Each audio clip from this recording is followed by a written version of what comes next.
Bienvenidos, esta es la entrevista de CNN Chile y en esta edición estamos con dos representantes tanto del mundo palestino como israelí, porque los ojos del mundo están puestos sobre la Franja de Gaza.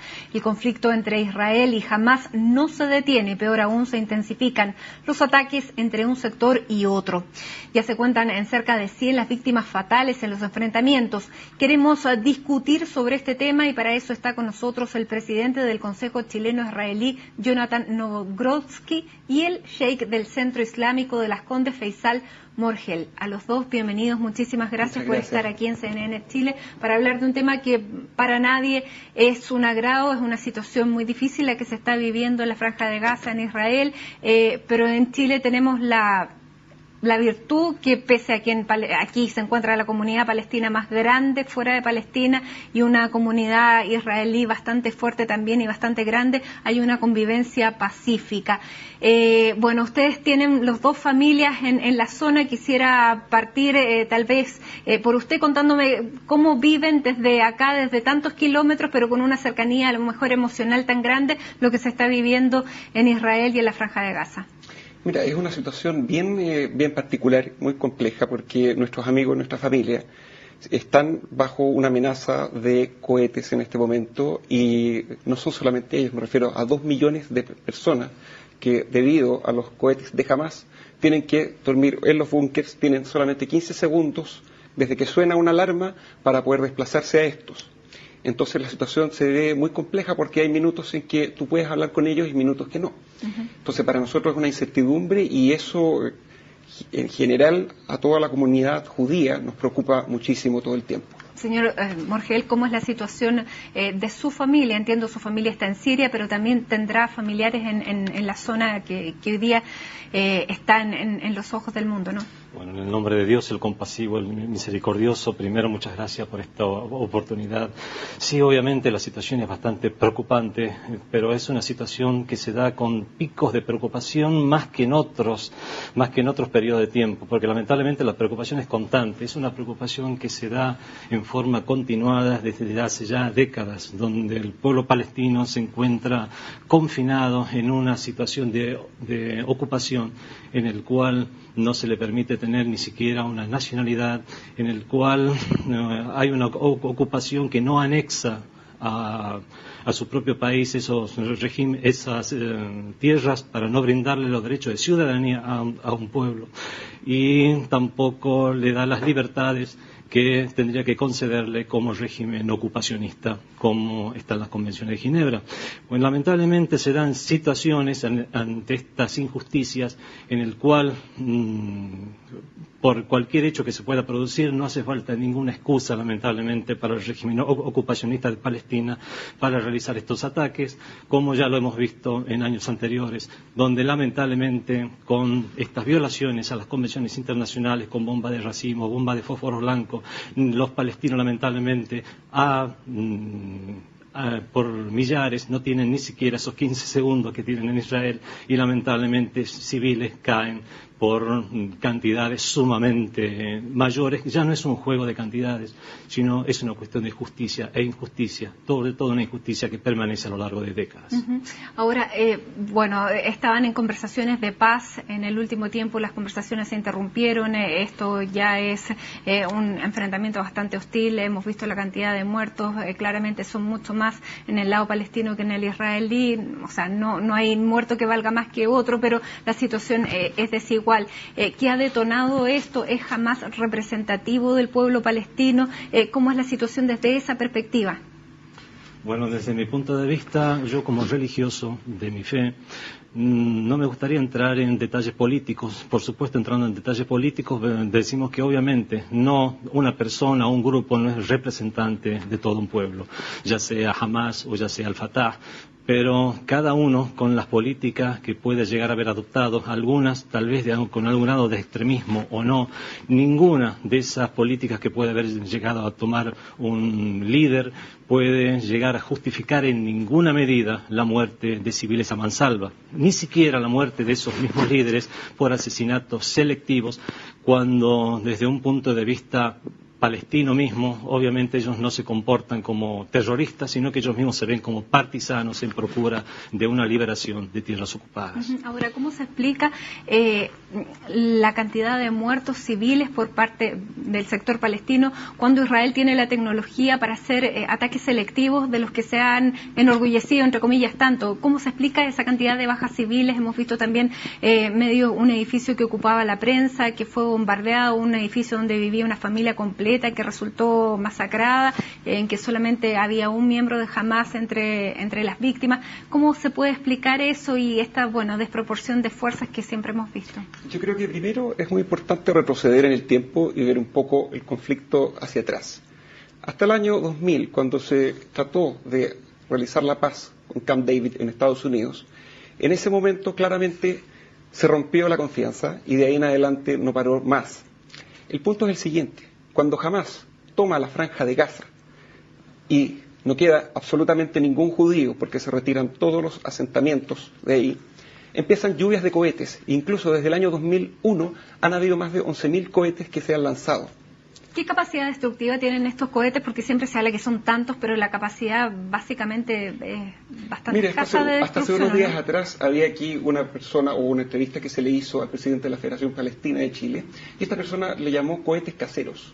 Cuando hablamos de cohetes caseros podemos hablar de algo, llámese parecido a un fuego artificial, pero no cuando un cohete alcanza 75 kilómetros de distancia, viajando desde la franja de Gaza hasta Jerusalén, siendo que Jerusalén es una ciudad santa para las tres religiones, para el Islam, para el cristianismo y para el judaísmo. Si se lanza un cohete, estamos hablando que no discrimina ni de una persona ni de otra. Pero no impactó directamente en Jerusalén. Pero todos los otros cohetes han tratado de dar, y por lo ustedes menos tienen el de este escudo Malachida, antiaéreo, el DOM famoso, bastante eficiente además. Es así, es bastante eficiente, pero aún así, o sea, si no fuese por eso, no fuese por los refugios subterráneos donde la gente puede recurrir, las víctimas serían muchísimas, muchísimas, muchísimas. Y para nosotros el tema de Hamas es complejo. ¿Por qué? Porque Hamas no reconoce la existencia del Estado de Israel, no quiere llegar a un acuerdo con Israel en forma permanente. No así la autoridad palestina, que sí está en Cisjordania. Podemos hablar de muchos temas y problemas políticos, pero al fin y al cabo la agresión parte aquí del no reconocer a Israel propiamente tal como un Estado judío y democrático. Sin embargo, Hamas, pese a las características que pueda tener, que les pueda gustar o no, fue elegido democráticamente y es la facción que está gobernando la Franja de Gaza en este momento. Ustedes no van a, o sea, ¿cómo no reconocer una autoridad cuando es lo que toca? ¿Cómo continúa de aquí en adelante? Le hago una pregunta a usted. ¿Usted sería capaz de reconocer a alguien que no lo reconoce y que quiere aniquilar a su población? ¿Y eso les da derecho entonces para declarar una guerra? ¿Por qué no declarar una guerra abiertamente? Si abrimos nuevamente el caso, y usted se fija la semana anterior, ¿qué fue lo que ocurrió? Se acusa en la prensa de que Ahmed Yabari fue el detonante. Pero si usted ve ya más de 11.000 cohetes, la semana anterior, en 2 días cayeron más de 100 cohetes dirigidos a la población israelí. Tenemos que frenar esto de alguna manera, y es una pena porque a nosotros nos duele muchísimo lo que pasa también con los civiles en Gaza. Y es justamente la razón por la cual no queda otra medida que el uso, digamos, de el ataque selectivo para eliminar personas que están haciendo actividades terroristas. Yo hace 2 días atrás tuve la oportunidad de estar con una amiga mía palestina de Beit Lehem, y ella me decía, es una persona cristiana, se vino a Chile hace 2 años atrás, tiene un local de comida árabe en Providencia, y conversábamos, y me decía, yo sé lo que les duele a ustedes, a nosotros también obviamente nos duele, porque podemos entender el dolor del otro, la empatía.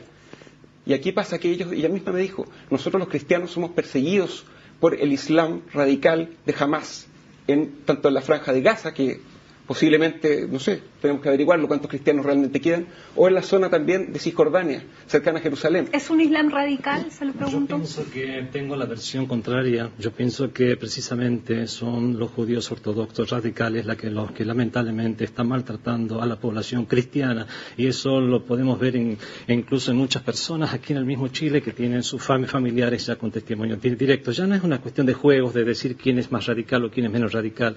Yo pienso que hay una cuestión en la cual tenemos que acercar valores como comunes. Primero, hablar de la santidad de la vida de los inocentes y que las cosas se solucionan, los conflictos se solucionan con un diálogo constructivo, nunca con asesinatos selectivos. La violencia simplemente genera más violencia y eso es lo que estamos viendo hoy en día. Yo pienso que el caso del asesinato selectivo de este jefe de Hamás, yo pienso que ha sido una equivocación muy grande, porque ya sea con razón o no, que seguramente no han tenido la razón, las personas que han contraatacado a Israel por esto, hemos visto cómo esta cadena de violencia y esta cadena de muertos civiles, como bien usted lo ha dicho, mayormente del lado palestino, es una consecuencia trágica de dejar de lado el diálogo. Sin embargo, durante este fin de semana se realizaron manifestaciones frente a la Embajada de Israel, frente a la Embajada de Estados Unidos. Recordemos que Estados Unidos ha apoyado la decisión de Israel de defenderse de estos ataques con misiles de Hamás, y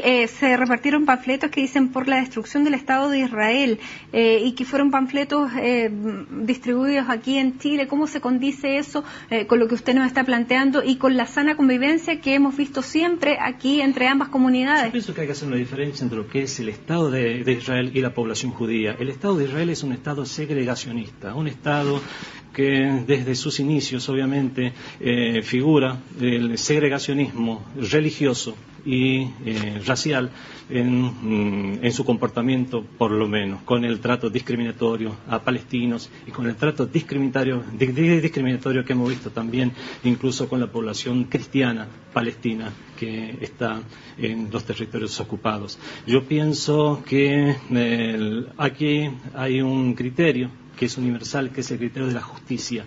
Cuando vemos cómo un país ha desobedecido, o por lo menos ha dejado de lado las tantas resoluciones de la ONU, o ha sido apoyada por el veto de los Estados Unidos, tantas resoluciones que precisamente la ONU ha sacado a favor de que se desocupen los estados palestinos, todo el Estado palestino que ha quedado en manos de Palestina. Entonces vemos que esta justicia tiene sus raíces, más allá de los casos puntuales, de que algún caño con fertilizantes, que podemos llamarle misil o no, puede llegar a caer en algún lugar, o la contrapartida, que son las bombas teledirigidas que caigan sobre la población civil, y estar haciendo una comparación cuantitativa o cualitativa del armamento. Yo pienso que mejor vamos a ver a las razones y a las causas principales. Aquí hay una causa que se llama la injusticia, que es el destierro de prácticamente todo un pueblo y de las personas que han quedado con un régimen de ocupación donde no tienen ni siquiera derecho de ciudadanía y simplemente viven como un campo de concentración hacia el cielo abierto. Señor Morgel, tenemos que hacer una pausa aquí en la entrevista de CNN. Le planteo si efectivamente usted condena estas palabras por la destrucción del Estado de Israel, para que sigamos continuando. Lo respondemos luego de una pausa. No se vayan, estamos aquí en este debate, en esta situación, mirando la franja de Gaza. No se vayan.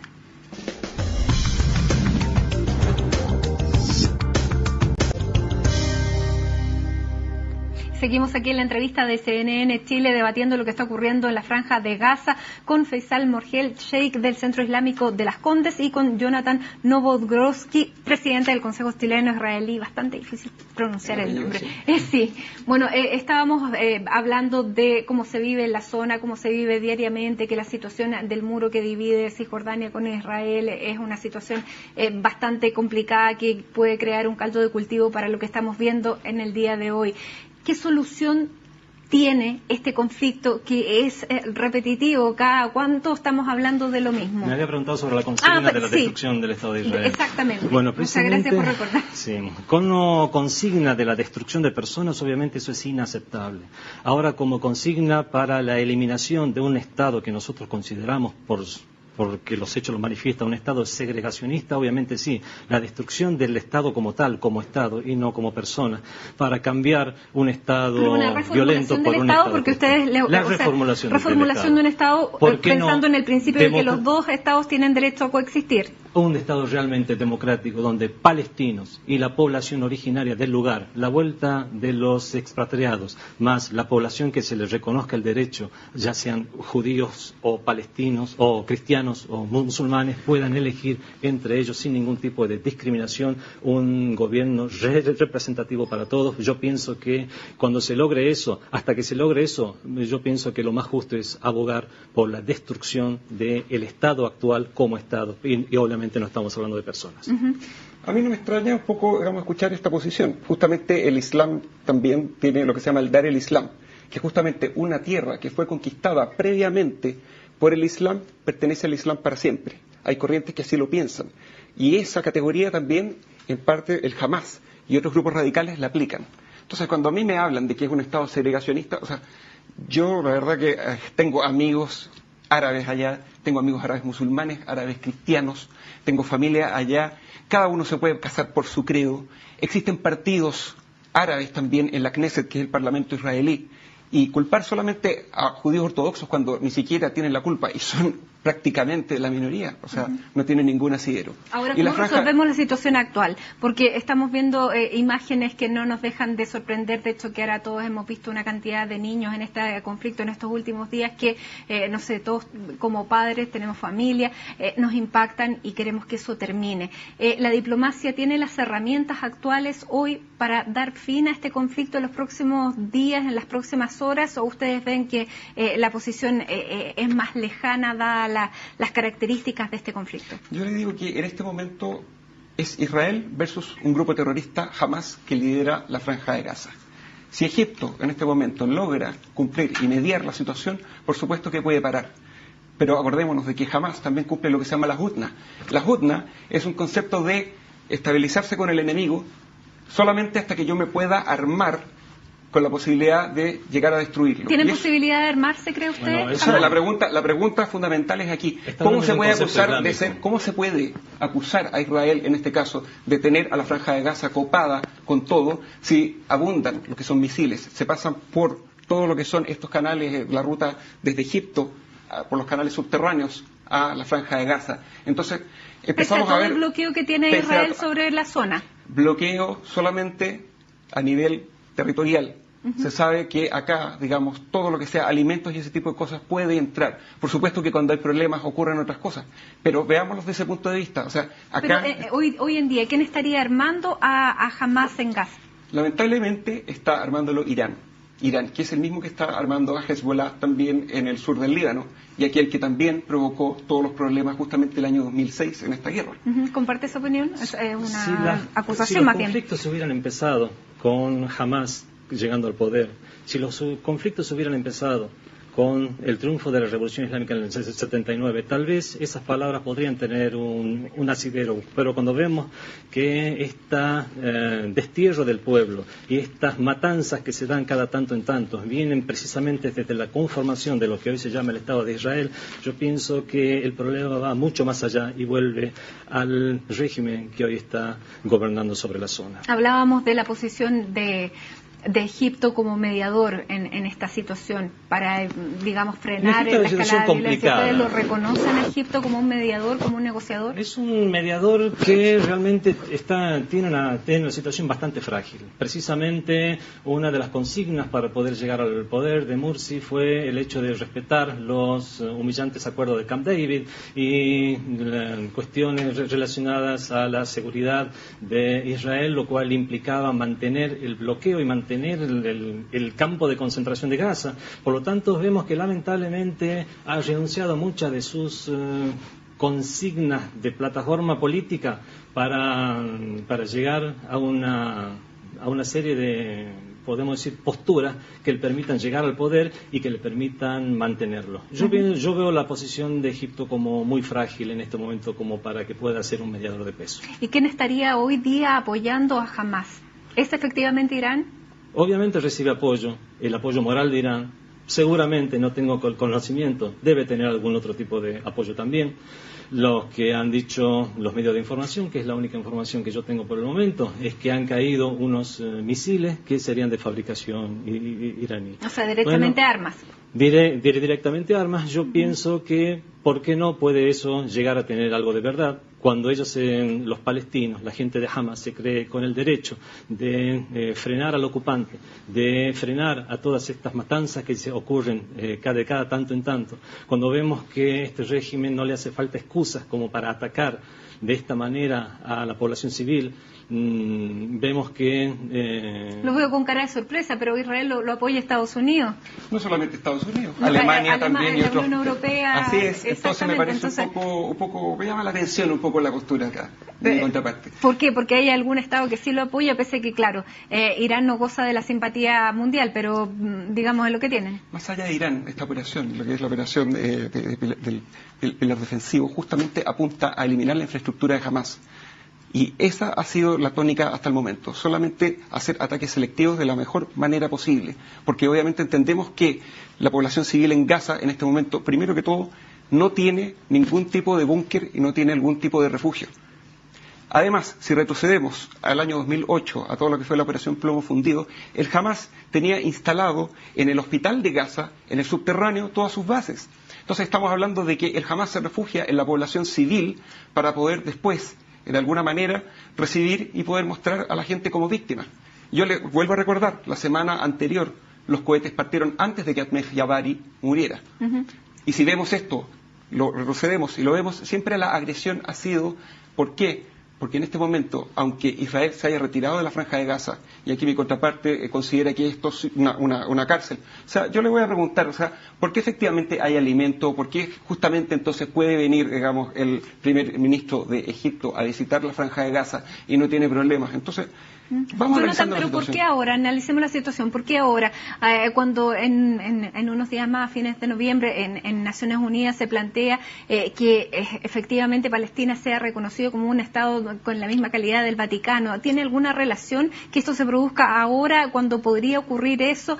Sabemos que no gustó que fuera también reconocido por la UNESCO.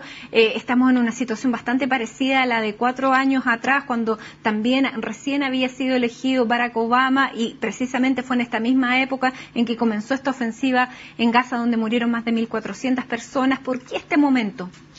Yo creo que, primero que todo, acá hay un tema que es el Iron Dome, la cúpula de hierro, que justamente este sistema de armamento fue utilizado justo después de la que fue la guerra del Líbano del año 2006. El año 2006, si nos fijamos, la cantidad de misiles que venían desde el sur del Líbano era tremenda.